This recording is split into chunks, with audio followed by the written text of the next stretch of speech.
Hello good morning everyone. I am Vinod Singh and welcome to the current exam. आज की class में हम 8 मार्च का करंट अफेयर्स कवर करेंगे। आज ही इंटरनेशनल वुमेंस डे है, तो सबको बहुत बहुत बधाइयाँ। और आज की क्लास में हम ग्लोबल टेररिज्म इंडेक्स, अंतर्राष्ट्रीय महिला दिवस, मैटी ने एआई इनोवेशन पहल लॉन्च की है, गांडीव मिसाइल के बारे में, और प्रोजेक्ट हिफाजत जो कि पंजाब में लॉन्च हुआ है, और सौर बेदनाम उत्सव के बारे में डिस्कस करने वाले हैं। ठीक है, तो चलिए शुरू करते हैं। ठीक है, तो क्वेश्चन नंबर 1, हाल ही में institute for economics and peace के ग्लोबल टेररिज्म इंडेक्स 2025 में शीर्ष स्थान किसे मिला है? ठीक है, तो ग्लोबल टेररिज्म इंडेक्स GTI 2025 अभी लॉन्च हुआ है। ठीक है, इसको लॉन्च करने वाला पहले तो कौन है, किसके द्वारा ये जारी जारी होता है? तो बाई इंस्टीट्यूट फॉर इकोनॉमिक। ठीक है, तो इंस्टीट्यूट लिख लो ना, ये इंपॉर्टेंट है, ये पूछ लेता है कई बार कि कौन लॉन्च करता है। ठीक है, तो institute for economics and peace. ठीक है, तो ये इसको लॉन्च करने वाला हो गया, तो ये भी आपको ध्यान रखना, ये भी इंपॉर्टेंट है। ठीक है, तो ये लॉन्च करता है, और क्या इसमें लॉन्च होता है? तो आतंकवाद से कितना प्रभाव पड़ रहा है, तो आतंकवाद से प्रभावित देशों के बारे में ये लिस्ट जारी करता है। ठीक है, तो सबसे ज़्यादा प्रभावित होने वाला कौन है? टॉप पे कौन बना हुआ है इस बार? Burkina Faso. अच्छा, कौन बताएगा ये किस कॉन्टिनेंट में है ये देश? ठीक है, तो बुर्किना फासो किस महाद्वीप में आता है ये? ठीक है, तो बुर्किना फासो, और इसकी कैपिटल भी बताना है, और इसका महाद्वीप बताओ पहले, और इसकी कैपिटल भी बताओ। ठीक है, कैपिटल भी बताओ। और दूसरे नंबर पे कौन है? दूसरे नंबर पर आपका नल्ला पाकिस्तान। ठीक है, तो पाकिस्तान के बारे में, ये पाकिस्तान दूसरा है, दूसरों के लिए आतंकवाद बनाता है, बट इस पर खुद वही वही होता है ना, दूसरों के लिए गड्ढा खोदो तो खुद उसमें गिरो, तो ये इसके साथ तो वही हो रहा है। और इसी की वजह से 14th नंबर पर इंडिया है अपना। ठीक है, तो भारत का कौन सा स्थान है? तो भारत का स्थान है इसमें 14वां। ठीक है, तो ये भी आपको ध्यान रखना है। ठीक है, अच्छा, दूसरा तो पाकिस्तान का है, तीसरा कौन है? तीसरे नंबर पे आपका हो गया सीरिया। ठीक है, तीसरे नंबर पर सीरिया है, चौथे नंबर पर कौन सा है? चौथे नंबर पर माली, और 5वें नंबर पे है नाइजर। तो ये भी आपको कुछ देश याद रखने हैं। ठीक है, तो option number A correct answer है, बुर्किना फासो। तो अच्छा, ये इसका महाद्वीप, तो ये अफ्रीका महाद्वीप का देश है, और इसकी कैपिटल क्या है? कैपिटल का नाम तो आप लोग मुश्किल पढ़ पाओगे, बट आप स्पेलिंग लिख लो। ठीक है, तो क्वागा डोगो, तो क्वागा, इसकी पूरी स्पेलिंग लिख लेना, क्वागा डोगो। ठीक है, ये इसकी कैपिटल है, तो ये भी आपको ध्यान रखना है। चलो, हाल ही में बारबाडोस के मानद ऑर्डर ऑफ फ्रीडम अवार्ड से किसे सम्मानित किया गया है? ठीक है, तो इसको किससे सम्मानित किया गया है? यहीं पर हुआ था T20 वर्ल्ड कप का फाइनल, है ना, आपको याद है, जहाँ पर इंडिया जीत गई थी साउथ अफ्रीका को हरा के। तो ये मोदी साहब को, PM मोदी साहब को ये अवार्ड मिला है। ठीक है, ये आपको ध्यान रखना है। और यहाँ की कैपिटल क्या है? बारबाडोस की कैपिटल बताओ। यहाँ की कैपिटल है आपकी ब्रिज टाउन। ठीक है, तो ब्रिज टाउन यहाँ की कैपिटल है, ये भी आपको लिख लेना है। हाल ही में लोकसभा में पेश 129वां संविधान संशोधन का संबंध किससे है? तो ये वन नेशन वन इलेक्शन से है ना, तो वन नेशन वन इलेक्शन से इसका संबंध है। अच्छा, इसके लिए कमेटी किसकी थी, अध्यक्षता किसने की थी कमेटी की? तो रामनाथ कोविंद, तो रामनाथ कोविंद समिति। ठीक है, तो रामनाथ कोविंद समिति भी आपको ध्यान रखना है। हाल ही में वर्ष 2024 की सैयद मुश्ताक अली ट्रॉफी किसने जीती है? तो ये मुंबई ने जीती है। और ये किस खेल की ट्रॉफी है ये भी बताओ? तो ये क्रिकेट खेल की ट्रॉफी है, और मुंबई ने इसको जीत लिया है। ठीक है, क्वेश्चन नंबर 2, प्रतिवर्ष अंतर्राष्ट्रीय महिला दिवस कब मनाया जाता है? ठीक है, तो इंटरनेशनल वुमेन डे, तो इंटरनेशनल वुमेन डे ये कब मनाया जाता है? यार खांसी बहुत आ रही है लगता है, इसका कुछ करना पड़ेगा। ठीक है, तुम लोग कोई रामबाण इलाज बताओ इसका। तो इंटरनेशनल वुमेन डे के बारे में करते हैं, बट आपको पहले बताना है राष्ट्रीय महिला दिवस कब मनाया जाता है। राष्ट्रीय महिला दिवस, इसका क्या सीन है? तो ये राष्ट्रीय महिला दिवस कब मनाया जाता है? तो ये हर साल कब मनाया जाता है? 13 फरवरी को। 13 फरवरी को एक और दिवस मनाया जाता है, वो भी आपको लिखना है। 13 फरवरी को ही एक दिवस मनाया जाता है, वो भी महत्वपूर्ण है। तो चलो, तो आप देख लो, सरोजनी नायडू जी कांग्रेस की अध्यक्षता की थी, ये अध्यक्षता करने वाली पहली भारतीय महिला थी। 1925 का अधिवेशन था कानपुर वाला, और यूपी की ये पहली महिला गवर्नर थी। तो ये भी आपको ध्यान रखना, राष्ट्रीय महिला दिवस हर साल 13 फरवरी को सेलिब्रेट होता है। अब आओ इंटरनेशनल वुमेंस डे पे, ये कब सेलिब्रेट किया था? इसको हम 8 मार्च को हर साल सेलिब्रेट करते हैं। ठीक है, तो 8 मार्च का डेट ये आपको याद रखना है। ठीक है, आज ही है जो, इसकी थीम लिखो। तो सभी महिलाओं को और पुरुषों को भी, जो महिला बने घूम रहे होते हैं, उनको इंटरनेशनल वुमेन डे की हार्दिक बधाई। ठीक है, थीम इसकी लिख लो, थीम महत्वपूर्ण है। तो सभी महिलाओं इसकी थीम है तो सभी महिलाओं और लड़कियों के लिए, ठीक है, सभी महिलाओं और लड़कियों के लिए इसकी थीम, ये लिख लो, थोड़ा बड़ा है लेकिन आपको लिखना तो है ये। तो सभी महिलाओं और लड़कियों के लिए अधिकार, समानता और सशक्तिकरण, ठीक है। तो सभी महिलाओं और लड़कियों के लिए अधिकार की बात करना है, अधिकार, समानता, ठीक है, समानता और अधिकार की तो हमेशा से बात हम करते चले आए हैं, एंड सशक्तिकरण, उनको पावरफुल भी बनाना है, ठीक है। तो ये अब इसका थीम हो गई इस साल की। तो कुछ लड़के होते हैं ना जो एंजल प्रिया नाम से आईडी बना के घूम रहे होते हैं, तो उनको भी ये इंटरनेशनल वुमेंस डे की बधाइयाँ, ठीक है। तो 8 मार्च को ये हर साल मनाया जाता है अंतर्राष्ट्रीय महिला दिवस, ठीक है। तो ये आपको ध्यान रखना है। चलो, हाल ही में रणनीतिक बिटकॉइन रिजर्व स्थापित करने का कार्यकारी आदेश किसने दिया है? देखो, इसका आदेश देने वाला कौन हो सकता है? यूएसए के डोनाल्ड ट्रंप ने। ये भाई कुछ भी इस समय आदेश दे सकते हैं, इनसे बच के रहो, ठीक है। अच्छा, ये किस टेक्नोलॉजी पे काम करता है बिटकॉइन जो होता है? तो ये लिख लो आप, कभी पूछा जा सकता है। तो ब्लॉकचेन, तो ब्लॉकचेन बिटकॉइन ब्लॉकचेन टेक्नोलॉजी पर काम करता है, और ये एक वर्चुअल मतलब डिजिटल करेंसी के नाम से जाना जाता है ना। हाल ही में FIFA best men's player of the year का पुरस्कार किसे मिला? तो फीफा की स्थापना कब हुई थी? 1904 में, और इसका हेडक्वार्टर कहाँ है? तो ज्यूरिख में इसका हेडक्वार्टर है ना। और इस best men's player of the year किसे घोषित किया गया इस बार? तो विनीसियस जूनियर। तो विनीसियस जूनियर को इस बार best player of the year घोषित किया गया है, ठीक है। हाल ही में ब्रिटिश सुरक्षा परिषद से प्रतिष्ठित स्वॉर्ड ऑफ ऑनर पुरस्कार किसे मिला है? तो ये राम मंदिर को मिला है, राम मंदिर को, ठीक है। अच्छा, राम मंदिर के वास्तुकार कौन है? ये आपके लिए होमवर्क है। तो इसके राम मंदिर के वास्तुकार का नाम लिखना है, ठीक है। तो वास्तुकार कौन है, ये आपके लिए होमवर्क है, कमेंट करके बताइएगा आप लोग। क्वेश्चन नंबर 3, हाल ही में इलेक्ट्रॉनिक्स और सूचना प्रौद्योगिकी मंत्रालय ने एआई इनोवेशन के लिए किसका अनावरण किया है? तो ये बताओ। देखो, सूचना एंड प्रौद्योगिकी सॉरी इलेक्ट्रॉनिक्स और सूचना प्रौद्योगिकी, ठीक है। इसका शॉर्टकट फॉर्म क्या होता है? मैटी। अब इसने क्या, इसके मंत्री कौन है? मंत्री का नाम भी लिख लो। तो मंत्री हैं इसके अश्विनी वैष्णव। तो अश्विनी वैष्णव जी इसके मंत्री हैं, है ना। तो अश्विनी वैष्णव ये इनके मंत्री हो गए। इसे ने अभी क्या किया है, किस लिए? एआई इकोसिस्टम को, एआई जो इकोसिस्टम है उसको मजबूत करने के लिए। तो एआई इकोसिस्टम को मजबूत करने के लिए कुछ पहल लॉन्च की है, ठीक है। तो एआई इकोसिस्टम को मजबूत करने के लिए, तो ये आपको ध्यान रखना है, ठीक है। तो कौन कौन सी पहल लॉन्च की हैं? 3 पहल इन्होंने लॉन्च की है। एक तो हो गई आपकी एआई कोश, ठीक है। तो एआई कोश हो गया। और दूसरी कौन सी है? दूसरी हो गई कंप्यूट पोर्टल, ठीक है। तो कंप्यूट पोर्टल। और तीसरा कौन सा है? IGOT AI, ठीक है। तो ये तीनों पहले इन्होंने लॉन्च किए। एआई कोष का क्या मतलब होगा? ये एआई विकास मंच प्रदान करेगा, ठीक है। तो एआई के विकास मंच प्रदान करने वाला है। तो एआई विकास मंच प्रदान करेगा, ये मतलब एक प्लेटफॉर्म देगा आपको एआई का विकास करने के लिए, ठीक है।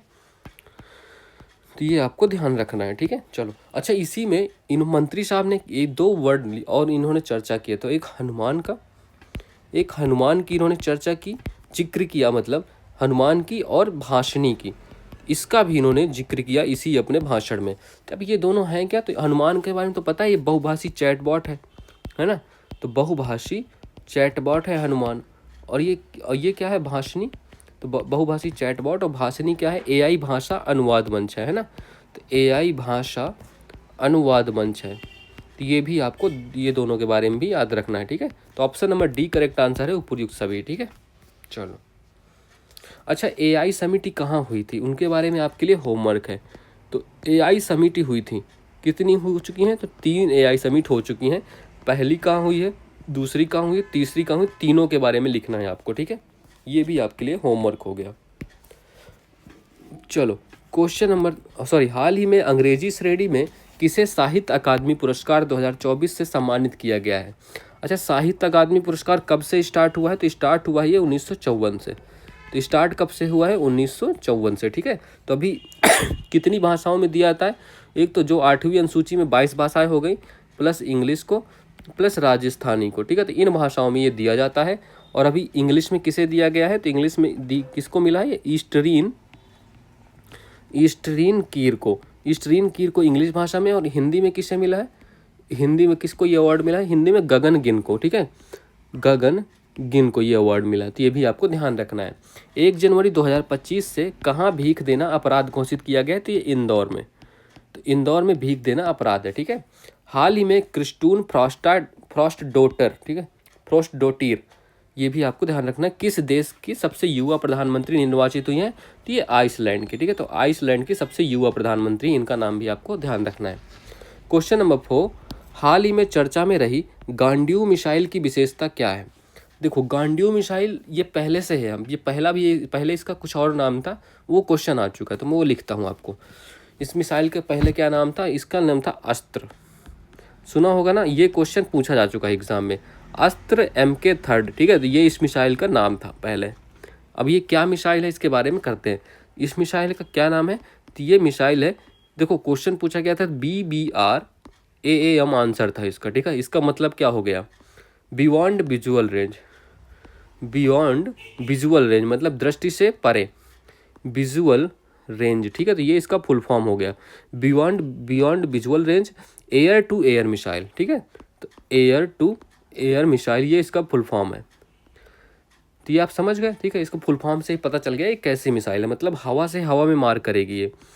तो हवा से, अरे ये क्या हो गया, तो हवा से हवा में मार करने वाली है, ठीक है। तो मार करने वाली, इसकी क्षमता कितनी होने वाली है, क्षमता है इसकी 340 किलोमीटर, 340 किलोमीटर दूर तक ये मार कर सकती है। और डेवलप किसने किया है, डेवलप्ड बाय DRDO, ठीक है, डेवलप्ड बाय DRDO, ये भी आपको ध्यान रखना है। तो DRDO ने इसको विकास किया है, ठीक है। चलो अभी इसका नाम चेंज हो गया है, इसका नाम चेंज होके क्या हो गया है, नाम चेंज हुआ है, नाम चेंज होके अब इसका हम किस नाम से जानते हैं, गांडीव। तो इसका नाम हो गया है गांडीव, ठीक है। गांडीव जानते हो ना आप, अर्जुन के धनुष का नाम था, तो अर्जुन के धनुष का नाम था गांडीव, अब इसका नाम ये हो गया, तो इसके बारे में आप ये ध्यान रखना, ठीक है। तो ऑप्शन नंबर डी, दृश्य सीमा से परे हवा में हवा मार, ठीक है। तो ये अब इसका राइट आंसर हो गया। चलो ये कुछ और मिसाइलें हैं, इनके बारे में दिखना है कुछ और। तो गौरव क्या है, गौरव है आपका ग्लाइड बम है, ठीक है। तो ग्लाइड बम है, ये एग्जाम में पूछा जाएगा, पक्की बात है, ये क्वेश्चन आने वाला है एग्जाम में, ग्लाइड बम। INS अरिहंत क्या है, तो दूसरी स्वदेशी, सेकंड स्वदेशी परमाणु पनडुब्बी है ये, ठीक है। तो सेकंड स्वदेशी परमाणु पनडुब्बी है, तो पहली कौन सी है, तो सेकंड स्वदेशी परमाणु पनडुब्बी, ठीक है, ये लिखना है। तो पहली कौन सी है, फर्स्ट कौन सी है, तो ये बताना है आपको कमेंट बॉक्स में। INS वार्गशीर क्या है, तो ये 6th पनडुब्बी है, ठीक है, 6th पनडुब्बी है। तो इसकी बाकी पांचों पनडुब्बी के नाम क्या है, वो भी लिख लो यहीं पर, ठीक है। बाकी पांचों क्या नाम है, कलवरी हो गया, खांडेरी हो गया, कलवरी, खांडेरी, करंज बेला, वागीर, ठीक है। और ये लास्ट कौन सी है, वार्गशीर है लास्ट, ठीक है। उग्रम क्या है, तो ये असॉल्ट राइफल है, तो उग्रम एक प्रकार का असॉल्ट राइफल है, तो ये भी आपको पता होना चाहिए। समर क्या है, समर एयर डिफेंस सिस्टम है भारत का, तो समर जो है भारत का एयर डिफेंस सिस्टम है। तो इसमें कौन सी मिसाइल का यूज होता है, इसमें होगा आकाश मिसाइल का यूज होने वाला है, आकाश मिसाइल का इसमें यूज होगा। और ये क्या है, ये सरफेस टू एयर मार करेगा, ठीक है, सरफेस टू एयर मार करेगी। वसारोध क्या है, ये कम दूरी का एयर डिफेंस सिस्टम है, तो कम दूरी का एयर डिफेंस सिस्टम है, ठीक है। तो एयर डिफेंस सिस्टम, ठीक है, तो ये भी आपको ध्यान रखना, इसका DRDO ने परीक्षण किया था, है ना। रुद्रम क्या है, रुद्रम है आपका एंटी रेडिएशन मिसाइल है, ठीक है। तो रुद्रम आपकी एंटी रेडिएशन मिसाइल है, तो ये भी आपको रुद्रम का भी ध्यान रखना है। जोरावर क्या है, जोरावर स्वदेशी हल्का टैंक है, ठीक है, जोरावर स्वदेशी हल्का टैंक है, तो ये भी आपको, ये सब आपको ध्यान रखना, कोई ना कोई क्वेश्चन इस स्लाइड से बनने वाला है आपके लिए। क्वेश्चन नंबर 5, हाल ही में महिलाओं की सुरक्षा और सम्मान सुनिश्चित करने के लिए प्रोजेक्ट हिफाजत, तो प्रोजेक्ट हिफाजत किसने प्रारंभ की है, तो ये लिखो आप। तो प्रोजेक्ट हिफाजत, इसको लॉन्च करने वाला कौन है, देखो आज कौन सा दिन है, आज है अंतर्राष्ट्रीय महिला दिवस, ठीक है। तो लॉन्च किया है, इसी के अवसर पर इसको लॉन्च किया गया, लॉन्च किया किसने, पंजाब सरकार ने, तो पंजाब की गवर्नमेंट ने इसको लॉन्च किया। तो option number A correct answer है, किसके, इंटरनेशनल वुमेंस डे के अवसर पर, ठीक है। तो इंटरनेशनल वुमेंस डे के अवसर पर, क्या लिख रहा हूँ मैं, तो इंटरनेशनल वुमेंस डे के अवसर पर इसको लॉन्च किया गया है, ठीक है। और ये किस लिए होने वाला, महिलाओं की सुरक्षा, ठीक है। तो महिला सुरक्षा और सम्मान। तो महिलाओं को सुरक्षा एंड सम्मान प्रदान करना है।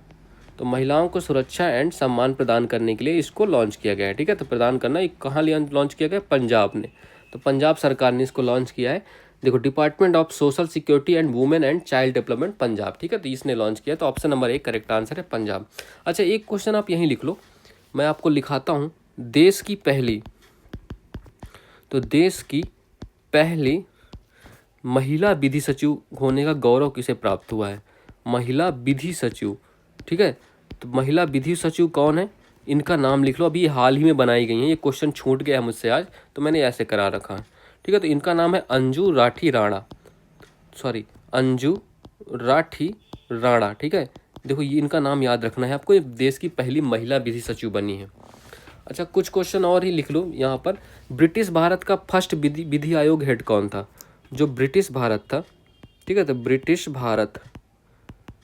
भारत में फर्स्ट विधि आयोग हेड कौन था? उनका नाम लिख के अब कमेंट बॉक्स में लिखना है, आयोग का हेड कौन था। ठीक है, तो ये हेड कौन था? और आज़ाद भारत का भी लिखना है। तो आज़ाद भारत का फर्स्ट विधि आयोग हेड कौन था? इन दोनों के नाम आपके लिखना, ये भी आपको होमवर्क है। ठीक है, अगर जो भी क्वेश्चन आपको नहीं आता आप टेलीग्राम में डाल देना, मैं उसका आंसर कर दूंगा। ठीक है, भारत की पहली एक्टिव फार्मास्यूटिकल ग्रीन हाइड्रोजन और 2G एथेनॉल की एकीकृत विनिर्माण सुविधा कहाँ स्थापित होने वाली है?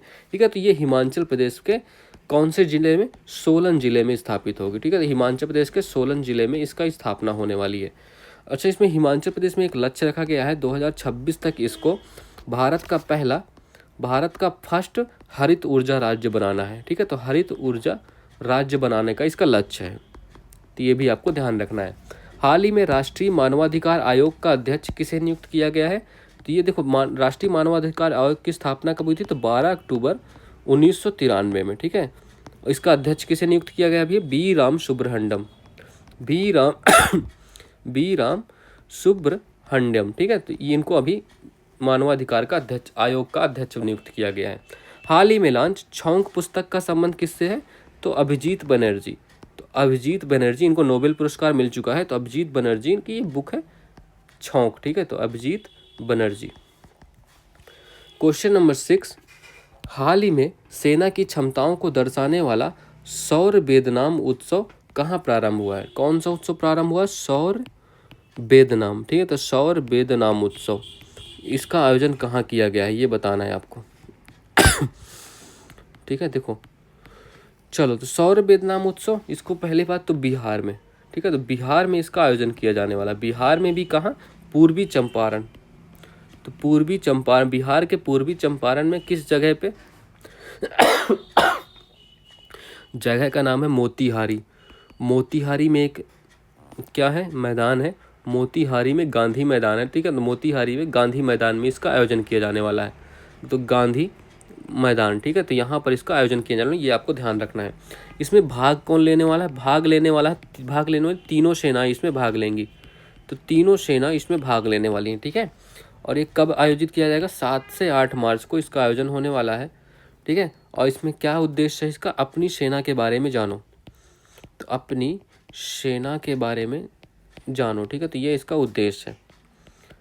ठीक है, तो ये आपको अपनी सेना के बारे में जानो अभियान चलाया जाएगा इसमें। ठीक है, तो ये भी आपको पता होना चाहिए। सीएम कौन है? सीएम तो आप पता होगा, थे, हैं और रहेंगे, नीतीश कुमार। नीतीश कुमार यहाँ के सीएम है। अच्छा, गवर्नर लिखो, बिहार के गवर्नर कौन है? तो बिहार के गवर्नर का नाम लिख लो यहीं पर, आरिफ मोहम्मद खान। आरिफ मोहम्मद खान। ठीक है, तो बिहार के ये गवर्नर हैं फिलहाल, मतलब राज्यपाल हैं। ठीक है, option number C correct answer है, बिहार। चलो, वर्ष 2025 में महिला कबड्डी विश्व कप कहाँ आयोजित होगा? तो ये कहाँ? बिहार में ही आयोजित होने वाला है। ठीक है, तो बिहार में इसका आयोजन होने वाला है।